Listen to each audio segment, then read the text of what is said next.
Ce tipuri de aparate auditive sunt potrivite pentru hipoacuzii de gradul 3 sau 4? Atunci când ai o pierdere auditivă severă sau profundă, auzul este grav afectat, iar sunetele din jur devin greu de perceput.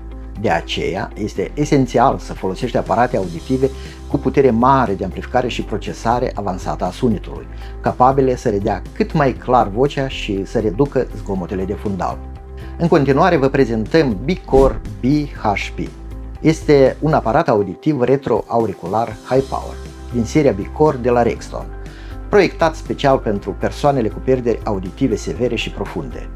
Acest model de aparat auditiv oferă un sunet echilibrat, cu inteligibilitate bună în conversații. Are un sistem de procesare rapid și precis, care separă vocea de zgomot, pentru o experiență auditivă mai clară și mai naturală.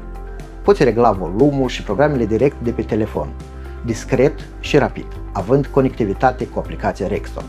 Compatibil cu funcția de sincronizare bilaterală, permițând coordonarea ambelor aparate pentru o experiență stereo echilibrată. Este rezistent la umiditate și praf, fiind ideal pentru o viață activă și pentru utilizarea în condiții variate.